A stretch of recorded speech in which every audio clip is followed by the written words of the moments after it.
It's time for Declare Your Independence with Ernest Hancock. Believe me when I say we have a difficult time ahead of us. But if we are to be prepared for it, we must first shed our fear of it. I stand here without fear because I remember that I am here not because of the path that lies before me, but because of the path that lies behind me. I remember that for 100 years we have fought these machines. And after a century of war, I remember that which matters most. We are still here! Tonight, let us make them remember we are not afraid!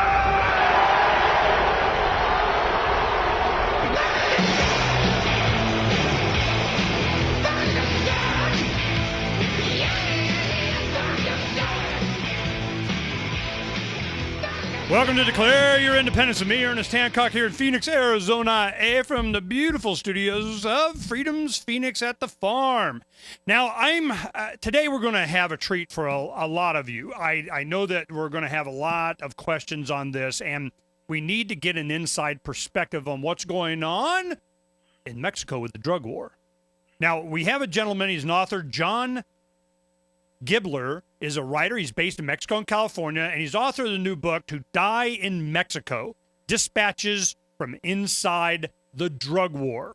Now, it's published by City Light Books, and it's just coming out. And he's also has Unconquered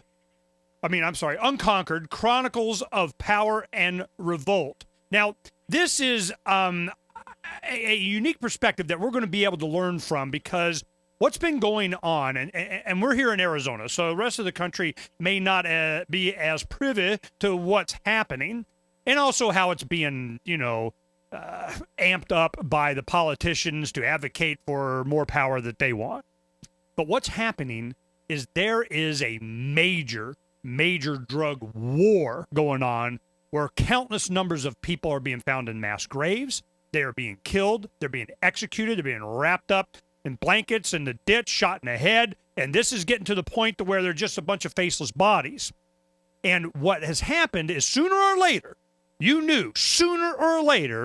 someone of note, someone that's a loved one of somebody important was going to die. And when that happened, here we go. And we get to talk about what are the real reasons behind this. And I'm glad to welcome John Gibler to the show to help us understand what's going on. Now, John, please go ahead and tell us a little bit about your book.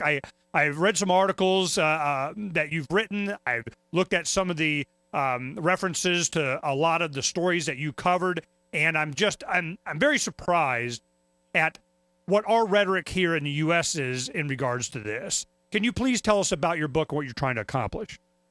Indeed. Thanks very much for having me on the air. It's a pleasure to be here and be in the airwaves, dear listeners in Phoenix, Arizona. The book, To Die in Mexico, is my attempt to step outside of the cops and robbers myths about the drug war and look into that world from an alternative angle. And really, one of the main, I think, most destructive myths, which you just hit on, about this whole thing is that if you're found dead, wrapped up in a blanket and all that, there's an assumed logic that you were somehow dirty, that you thus in some way deserved it.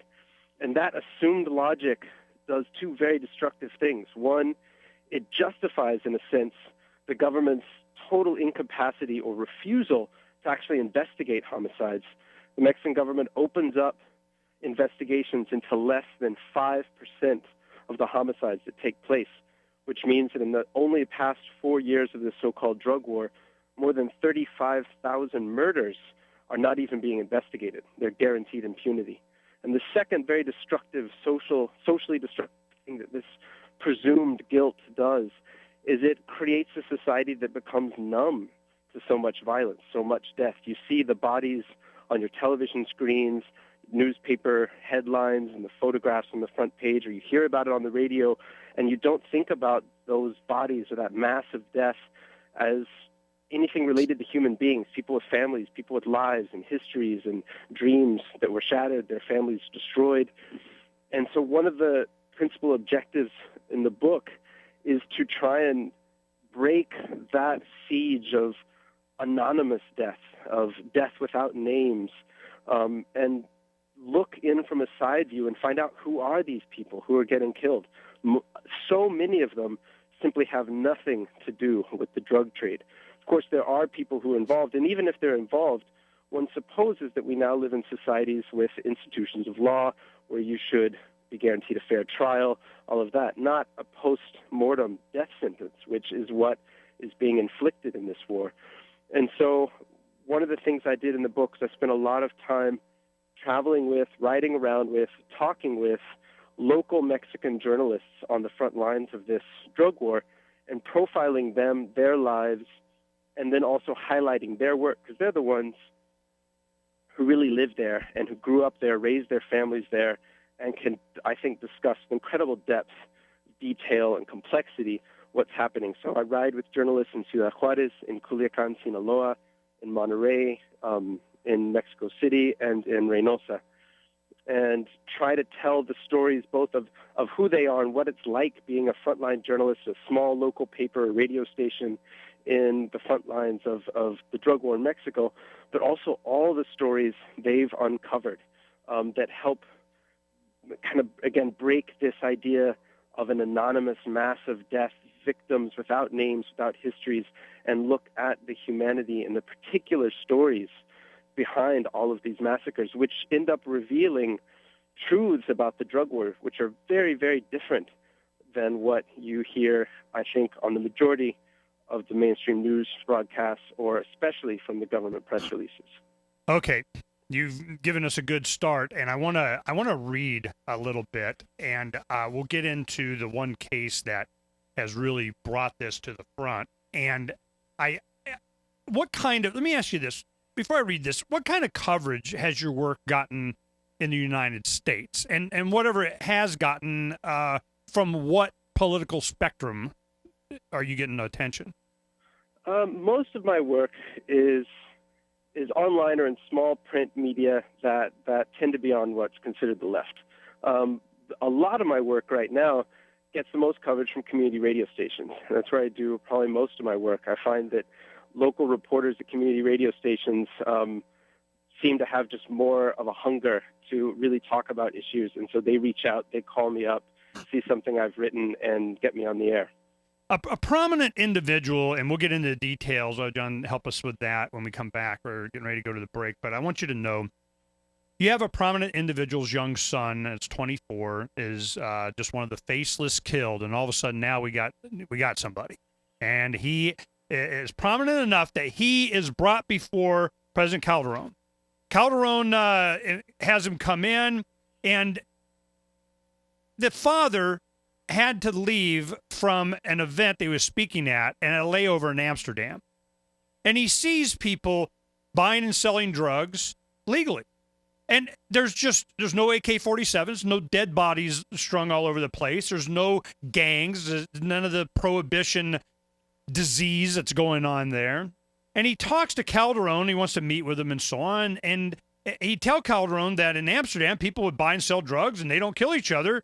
What Calderon has done with his drug war is shameful, you write in the article, and has no pardon. Calderon would respond in so many words, "You're right, I was mistaken." But there's no turning back now.